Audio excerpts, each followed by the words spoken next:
नमस्कार, आदाब, सत श्री अकाल, जय भीम, जोहार। मेरा नाम है नवीन कुमार।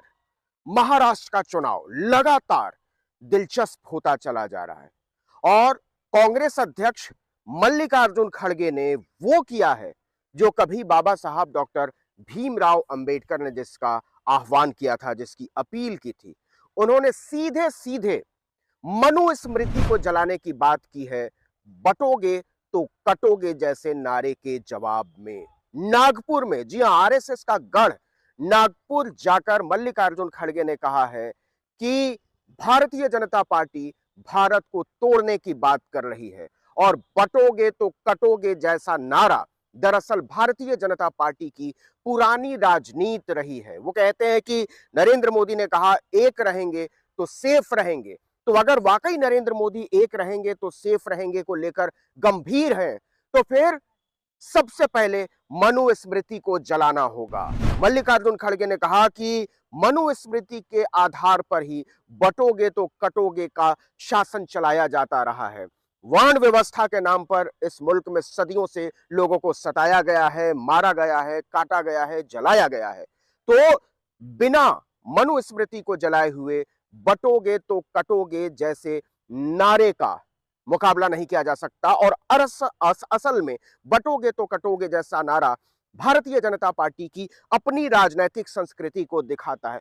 तो जो मल्लिकार्जुन खड़गे ने पूरी पॉलिटिकल लड़ाई को जहां जाकर सेट कर दिया है, उसमें बहुत सारी पार्टियों को दिक्कत होने वाली है, क्योंकि अगर इसका विरोध करेंगे, फंसा दिया है मल्लिकार्जुन खड़गे ने बहुत अच्छे तरीके से कांग्रेस पार्टी को, क्योंकि अगर मनुस्मृति को जलाने का विरोध करेंगे, जैसी की उम्मीद है कि भारतीय जनता पार्टी करेगी ही करेगी, तो ऐसे में माना जाएगा कि ये बाबा साहब डॉक्टर भीमराव की धरती पर बाबा साहब डॉक्टर भीमराव अंबेडकर का विरोध है, क्योंकि बाबा साहब ने खुद मनुस्मृति जलाकर विरोध किया था वर्ण व्यवस्था का। और अगर विरोध नहीं करती है तो फिर वो जातियां नाराज हो सकती हैं जो मानती हैं कि भारतीय जनता पार्टी उनका बचाव करेगी और जिसकी सबसे बड़ी हिमायत आरएसएस करती है। आपको पता होगा कि आरएसएस जो है वो संपूर्ण तरीके से एक ब्राह्मणवादी संगठन है, ब्राह्मणों के लिए और के द्वारा वो काम करने वाला संगठन है। आरएसएस के 100 साल के इतिहास में एक राजेंद्र सिंह उर्फ रज्जू भैया को छोड़कर कोई भी सरसंघ चालक गैर ब्राह्मण नहीं हुआ और ब्राह्मणों में भी केवल चित्पावन ब्राह्मण, कोई दूसरा ब्राह्मण भी उसका सरसंघ चालक चीफ जो है वो नहीं हो सकता है। तो आरएसएस की पूरी आइडियोलॉजी जो है वो कोई हिंदुत्व बचाने की या हिंदुओं को बचाने की आइडियोलॉजी नहीं रही है। आरएसएस की पूरी आइडियोलॉजी जो है वो बचाने की रही है ब्राह्मणत्व को बचाने की। जो कास्ट हायरार्की में जो सुप्रीम कास्ट मानी जाती है ब्राह्मण, और ब्राह्मणों में भी चित्पावन ब्राह्मण, उसकी ताकत को, उसके वर्चस्व को, उसकी हेजिमनी को कैसे बचाया जाए, इसकी लड़ाई आरएसएस लड़ता रहा है और भारतीय जनता पार्टी को उसकी वकालत करनी पड़ती है। वो चाह कर भी आरएसएस की इस आइडियोलॉजी के खिलाफ नहीं जा सकती, क्योंकि वो खुद इसी आइडियोलॉजी के आधार पर खड़ी हुई पार्टी है। तो ऐसा क्यों कहा मल्लिकार्जुन खड़गे ने, ये जरा सोचिए। आपको पता होगा कि महाराष्ट्र में भारतीय जनता पार्टी की जमीन जो है वो बहुत खिसकी हुई है और नागपुर में देवेंद्र फडणवीस मुख्यमंत्री का इलाका है, नितिन गडकरी उनका इलाका है, दोनों ब्राह्मण हैं, दोनों आरएसएस की पैदावार है और दोनों के लिए आरएसएस जमीन तैयार करती रही। लेकिन इस बार जो है मामला थोड़ा गड़बड़ हुआ है, क्योंकि 2014 का जो चुनाव हुआ था, देवेंद्र फडणवीस का जो वोट जीत का अंतर था वो 64 और 36 के आसपास का था। मतलब 60% से ज्यादा वोट देवेंद्र फडणवीस को मिले थे और बाकी के 40% में बाकी सारी पार्टियां थी, दूसरे नंबर पर कांग्रेस रही थी। लेकिन वो वोट परसेंटेज 2019 के चुनाव में घटा और वो 60% से घटकर जो है, 60% से थोड़ा ज्यादा था, वो घटकर जो है 57% रह गया। अब क्या है कि वंचित बहुजन अघाड़ी ने भी अपना उम्मीदवार जो खड़ा किया है वो ठीक ठाक नुकसान पहुंचाने की कोशिश कर रहे हैं। तो आप देखेंगे कि कुछ समय पहले पूरे नागपुर में पोस्टर लगे हुए थे कि बहुजन योद्धा नितिन गडकरी। अब नितिन गडकरी बहुजन योद्धा कैसे हो सकते हैं, ये अपने आप में एक सवाल है। लेकिन दलित होकर जब मल्लिकार्जुन खड़गे मनुस्मृति को जलाने की बात करते हैं तो देवेंद्र फडणवीस के लिए और भारतीय जनता पार्टी आरएसएस के लिए हालात बहुत असहज हो जाते हैं। तो कुल मिलाकर जो महाराष्ट्र का जो चुनाव है वो बहुत दिलचस्प हो गया है। वो सीधे सीधे कास्ट बेस्ड पर ले गया है चुनाव एमवीए, जिसको आप महाविकास अघाड़ी कहते हैं, और महायुति जिसको बीजेपी अलायंस कहते हैं, या इंडिया और एनडीए आप कह लें। तो ये चुनाव जो है कोई साधारण चुनाव नहीं है। ये बहुत महीन लकीर खींच दी गई है। उस लकीर के एक तरफ जो है कास्ट सुप्रीमेसी वाली पार्टियां हैं, और दूसरी तरफ जो है वो वंचित, दलित, बहुजन, पसमांदा, मुसलमान, दूसरे अल्पसंख्यक, उन लोगों को लेकर एक गठजोड़ तैयार करने की कोशिश कर रहा है महाविकास अघाड़ी। तो ये जो कहा कि अगर एक रहेंगे तो सेफ रहेंगे को लेकर वाकई मोदी गंभीर है, तो आइए मनुस्मृति को जलाते हैं। तो क्या भारतीय जनता पार्टी इस चुनौती को स्वीकार करेगी?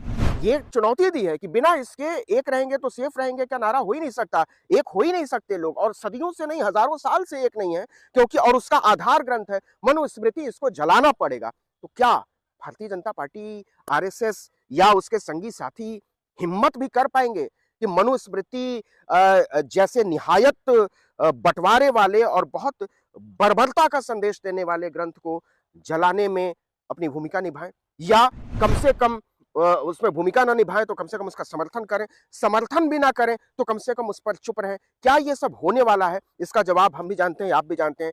तीसरी महत्वपूर्ण बात जो मल्लिकार्जुन खड़गे ने कही, वो ये कही कि दरअसल एकता की कीमत हमने चुकाई है। सबसे पहले एकता का संदेश देने की वजह से आपके लोगों ने महात्मा गांधी को मारा। ये गांधी स्तूप है, मैं गांधी मंडप में खड़ा हूं। तो आजाद स्वतंत्र भारत के पहले आतंकवादी नाथूराम गोडसे ने पूरी दुनिया में उस समय की सबसे बड़ी राजनीतिक हत्या की, वो थी हमारे प्यारे बापू की हत्या। और भारतीय जनता पार्टी के तमाम नेता, यहां तक कि सांसद नाथूराम गोडसे, बापू के हत्यारे नाथूराम गोडसे की पूजा करते हैं, वंदना करते हैं, और नरेंद्र मोदी उनको संसद में भेजते हैं। तो ये अपने आप में बहुत अजीब किस्म का मामला है कि राष्ट्रपिता के हत्यारे की पूजा करने वाली पार्टी जो है वो ऐसे नेताओं को संसद में भेजती है, और उसका कुछ खास विरोध प्रधानमंत्री भी नहीं करते हुए नजर आते हैं। पार्टी तो नहीं ही करती है खुलकर। तो फिर कहा मल्लिकार्जुन खड़गे ने कि पहले कांग्रेस पार्टी ने गांधी का बलिदान स्वीकार किया कि आपने एकता की कीमत हमने चुकाई, उसके बाद उसी एकता की वजह से आपने इंदिरा गांधी को मारा। उसके पहले का जो भाषण था कि मेरे खून का एक एक कतरा इस देश की एकता के काम आएगा, वो बहुत मशहूर भाषण है इंदिरा गांधी का, जो उनकी हत्या से ठीक पहले उन्होंने दिया था। तो उसके बाद उसी एकता की कीमत राजीव गांधी की हत्या से चुकाई है। तो कांग्रेस पार्टी ने बार बार एकता, देश को एक सूत्र में बांधे रहने की कीमत चुकाई है, मल्लिकार्जुन खड़गे ने यह कहा। लेकिन अब अगर इस एकता को और बरकरार रखना है और किसी लॉजिकल कंक्लूजन तक पहुंचाना है, किसी तार्किक अंजाम तक पहुंचाना है, तो फिर मनुस्मृति को जलाना पड़ेगा। और बिना इसके आप इस देश के सारे लोगों के बराबर हो जाने की उम्मीद नहीं कर सकते। जाति व्यवस्था का जो आधार ग्रंथ है उसको खारिज करना पड़ेगा, उसको जलाना पड़ेगा, उसको खत्म करना पड़ेगा, इतिहास के पन्नों से मिटाना पड़ेगा, और वहां से एक नई व्यवस्था जो संविधान की व्यवस्था है, जो बराबरी, समता, न्याय और बंधुत्व की व्यवस्था है, उस पर आगे बढ़ना होगा। तो क्या भारतीय जनता पार्टी इसको स्वीकार करेगी? क्या नरेंद्र मोदी इसको स्वीकार करेंगे? क्या आरएसएस इसको स्वीकार करेगा? यह बड़ा सवाल है, और यह तय है कि मल्लिकार्जुन खड़गे के इस भाषण पर आग लगने वाली है। बहुत तीव्र प्रतिक्रिया होने वाली है, महाराष्ट्र से लेकर झारखंड तक, क्योंकि बाबा साहब डॉक्टर भीमराव अंबेडकर ने खुद मनुस्मृति का दहन किया था, और वो घटना इतिहास में दर्ज है। कांग्रेस आज फिर से वहीं लौट आई है, बाबा साहब के बताए हुए रास्ते पर। तो ऐसे में न केवल भाजपा के लिए बड़ी दिक्कत होने वाली है, बल्कि उन अपने आप को बहुजन हितैषी कहने वाली पार्टियों को भी बहुत दिक्कत होने वाली है, क्योंकि वो घोषित तौर पर इस तरीके की बात छोड़ चुकी हैं, और वो फिर त्रिशूल पर लौट चुकी हैं। तो क्या उन पार्टियों पर भी निशाना साधा है मल्लिकार्जुन खड़गे ने, और एक सीधी लकीर खींच दी है कि इस देश में दो ही तरह की राजनीति चलेगी। एक वो राजनीति जिसकी हिमायत बाबा साहब डॉक्टर भीमराव अंबेडकर ने की थी और जिस पर चलने की कोशिश कांग्रेस पार्टी कर रही है, और दूसरी मनुस्मृति की हिमायत करने वाली पार्टियां जो उसका नाम लें या ना लें, बोलकर उसका समर्थन करें या ना करें, लेकिन दरअसल वो उसकी बनाई हुई व्यवस्था पर चलने की, क्योंकि हाथी नहीं गणेश है, ब्रह्मा विष्णु महेश है जैसे नारे भी इस देश की राजनीति में उछले हैं। तो क्या कांग्रेस का निशाना वहां है? मल्लिकार्जुन खड़गे ने दूर का निशाना साध तो दिया है।